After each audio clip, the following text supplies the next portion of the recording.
Hey, how's it going guys? It's Nate here. And Skyrim is a land thoroughly peppered with ancient Nord ruins and deep dark caves, offering fortune seekers and curious explorers nearly infinite opportunities. But to make it through these strange depths will require more than just a mere proficiency in navigating, as nearly every one of Skyrim's dungeons is populated by the Draugr. Disgusting, decomposed, undead, monstrous beings who fiercely guard Tamriel's darkest corners. But there's more to these giant sacks of rotting flesh and bone than may meet the eye, and there's much of interest to know about these beasts that isn't made very apparent in a normal playthrough of the game. So today we'll be taking a look at 5 things you probably didn't know about the Draugr of the Elder Scrolls V Skyrim. Starting off, Draugr are believed to act as the guards of the various tombs and dungeons they inhabit. However, believe it or not, that's just one of their many functions, most of which we never get to see. The book, Amongst the Draugr, was written by a researcher at the College of Winterhold named Bernadette Bantien, and in it, she documents an experiment she conducted, wherein the author infiltrated a large Draugr-filled tomb and spied on its inhabitants, before eventually, slowly, earning their trust and convincing them to stop attacking her and treat her like she's one of their own. According to Bernadette, much to her shock, she discovered that when the Draugr aren't sleeping or fighting off explorers, they're usually maintaining the tombs they're in, cleaning, making repairs, and apparently they even spend considerable time praying to those buried. We know that thousands of years ago, back when dragons still ruled over men in Skyrim, many of the leading figures in this time period chose to be buried in tombs with their still alive followers. And Bernadette theorizes this is the reason why. They'd have a mini army dedicated to protecting their tomb and keeping it nice and tidy, while also worshipping their corpse for all of eternity. Now, it's still left somewhat unclear how exactly a Draugr is created, or what the necessary process is. I mean, there are Draugr that can be found in tombs belonging to folks not associated with dragon magic. Did those guys also anticipate having an undead slave force serving them in death? It's not made certain, and our next detail actually concerns another sort of theory/myth. But whatever the case, it's clear that the Draugr of Skyrim are far more than just warriors. Next on our list, while they are one of the Elder Scrolls V's most iconic antagonists deeply associated with Skyrim, the first time we ever actually got to encounter a Draugr in this universe was during the Elder Scrolls III Morrowind's Blood Moon DLC, which took us to the ash-covered island of Solstheim. In this DLC, we could find a number of Nord ruins, and inhabiting them were of course these gross, zombified creatures. However, the way the Draugr of Solstheim came to be is apparently quite a bit different than how Skyrim's Draugr are created. You see, Solstheim's native population of Nords are the Skull, a tribal society of hunters and gatherers, who don't worship the traditional Nord gods. Nor does it seem they had quite the same attachment to the dragon cult as their mainland cousins. Well, the Skull Nords of Solstheim argue that the Draugr which infest their island aren't the product of some strange dragon cult ritual magic, but instead, something far darker. They claim that all of the zombies of their island were created when a fellow tribe of Skull Nords were, long ago, somehow trapped across the island's various tombs, all at the same time. Starving, with no way out, these desperate Nords mostly opted to eat the remains of the various corpses in the tombs with them, as well as occasionally even eat their living comrades. Disgusted, the Allmaker, basically the Skull's monolithic god, decided to punish these cannibalistic Nords by dooming them to live a life of eternity, with a never-ending hunger for human flesh. Thus, the Draugr of Solstheim were created. Now, this explanation we hear in Blood Moon leaves us with a lot of unanswered questions. For one, how did so many Nords get trapped into ruins all at once across the island? Were they possibly deceived by some entity? Additionally, something else to point out is that the Draugr of Bloodmoon are much faster and more aggressive than those we meet in Skyrim. Their eyes also glow red instead of blue. Is it possible that despite some similarities in what we call them and how we identify their names, these are really two different types of creatures altogether? Is it possible that maybe despite having similar sounding names, the Draugr of Skyrim and Solstheim are two entirely different creatures? Though, when we visit Solstheim again in Dragonborn, all the Draugr are totally normal. So maybe it's just a design change by Bethesda. Wherever the truth may lie, just know that there's apparently more ways than just one for these skeletal zombies to enter our world. Coming in at number 3, one of Skyrim's most common dungeon puzzles are the claw doors. Unique, well, doors that can't be opened unless you have access to the specific dragon claw key and input the proper code on a wheel of patterns and symbols. Now, there's not actually a whole lot that's truly puzzling about these puzzles. While sometimes it may require a bit of extra work to find the key, the pattern you need to use to open the door is always on the key itself, which sort of renders the whole need to input the proper pattern relatively pointless. I mean, no matter what, you'll always have it right with you, so long as you have the key. Well, something that you may find very interesting is that the reason these doors are so easy to open is that according to the game's lore, they were never designed to keep people out of these dungeons in the first place.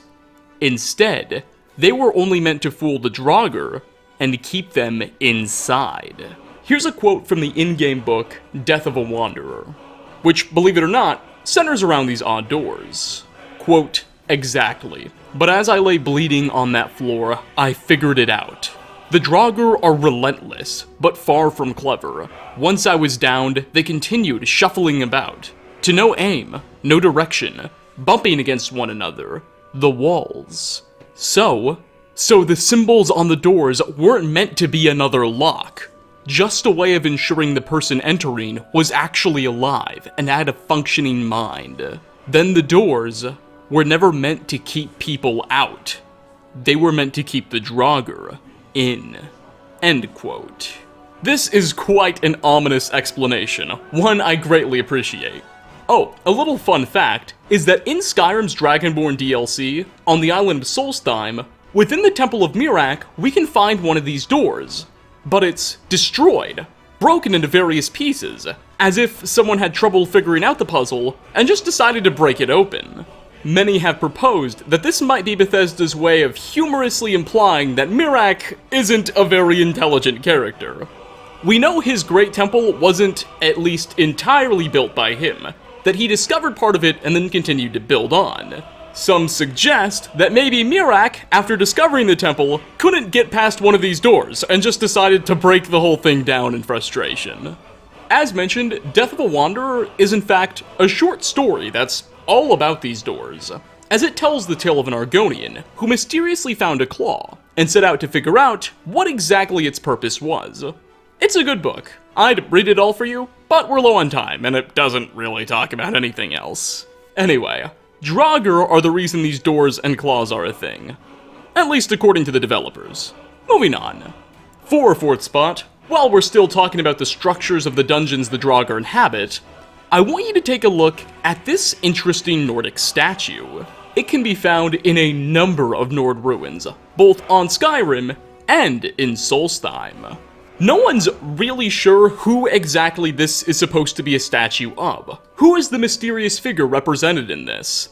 Is it just some unnamed Nord? Is it a legendary king, perhaps? Maybe it's a god. Well, hilariously, it seems like the answer is none of the above. You see, this is what the default Nord preset looks like in the Elder Scrolls 3 Morrowind's character creator.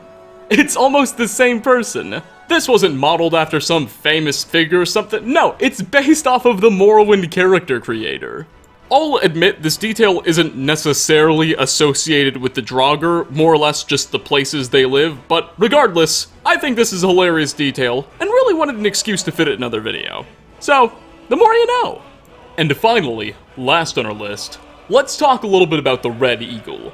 He's a unique, named Draugr, that players can encounter at Rebel's Cairn during the climax of the quest, The Legend of the Red Eagle. According to the game's lore, thousands upon thousands of years ago, the region of Skyrim we today know as the Reach was once its own independent kingdom, and one of its final kings was this man, the Red Eagle. While beloved by his people and subjects, the Red Eagle's reign was a very, very tumultuous one, as the newly formed empire to the Reach's south sent in legion after legion in an attempt to conquer it. For years, the Red Eagle led a desperate, yet still somewhat effective guerrilla campaign that kept these invaders at bay. However, as he grew older, he grew weaker, both physically and mentally. With few options and refusing to let his people down, the Red Eagle made a deal with a cabal of Hagraven witches, who agreed to transform him into a type of creature known as a Briarheart. They would replace his heart with a Briarheart flower, and take his humanity, his soul, and his will, in exchange, granting him the ability to continue his fight. And as a Briarheart, the Red Eagle did just that, for many, many more years, until the Empire finally just sent more than he could handle. The tales say that finally one day, the Red Eagle alone and with no armor was pinned down by an entire legion of 1,000 soldiers.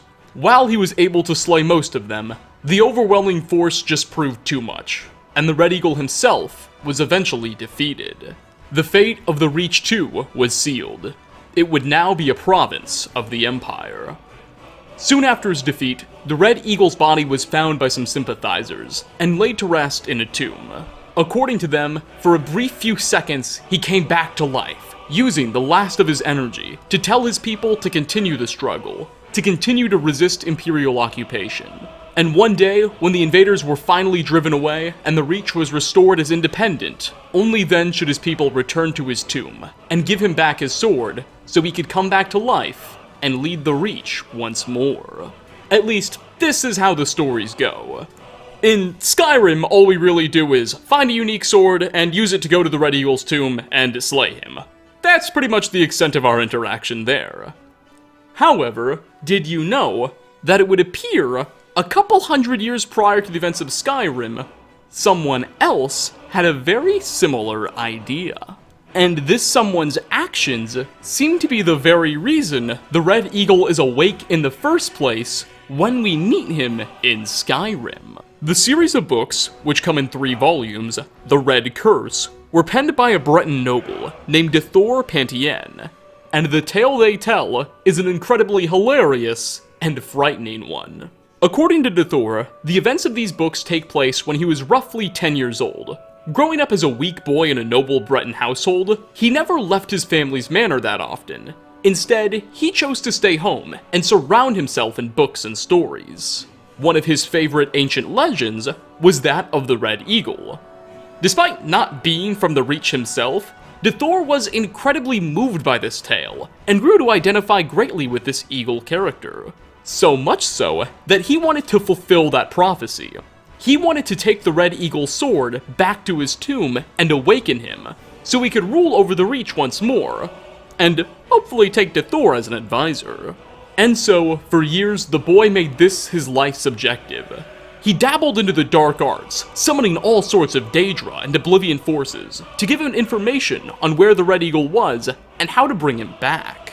Eventually, he discovered the location of the tomb, and when he went there for himself, he found the Red Eagle's sword there. He then heard the Red Eagle call out to him telepathically, asking he place the sword next to his sarcophagus. The boy obliged, and when he did, the Draugr finally awoke, for the first time in centuries. Though, he would not be kind to Draugr. Immediately after awaking, he laughed at the child and attempted to kill him, claiming that he was no kin of his. Somehow, in the chaos, Draugr was able to knock the eagle down and grab the sword before running out of the tomb. While making his desperate escape, a mechanism triggered behind the boy, once again trapping the eagle inside of the tomb, and on his way out, he lost the sword. Eventually, the boy would make it home, and that would be that. That's how the story ends. The author finally states that this was his greatest mistake ever, and now he lives in his study in total fear, frantically searching throughout ancient texts, trying to find a way to right the wrong he created. claiming that now that he's awoken the Red Eagle, it'll only be a matter of time before some silly adventurer stumbles into that tomb and lets him go for good. Of course, thousands of years later, Thor would be proven correct. But lucky for him, that silly adventurer would be the Dragonborn. And rather than let the Red Eagle go, we'd slay the man, and put an end to any sort of shenanigans. Whatever the case, while any sort of crisis was ultimately averted, it's quite hilarious to know that the reason the Red Eagle awoke again in the first place, the reason why there is a crisis to begin with, is all because some silly Breton boy a few hundred years ago was a little too adventurous. And with that, we are going to wrap up. 5 things you probably didn't know about the Draugr of the Elder Scrolls V Skyrim. Thanks so much for stopping by, everybody. Which of these tiny details or fun facts did you find to be the most fascinating? And what Skyrim-related, or really any other game-related trivia do you know of that I've yet to tackle? Leave a comment down below. As always, like ratings are very much appreciated. Again, thanks for watching, and hope to catch you all in my next video. Peace out, everyone.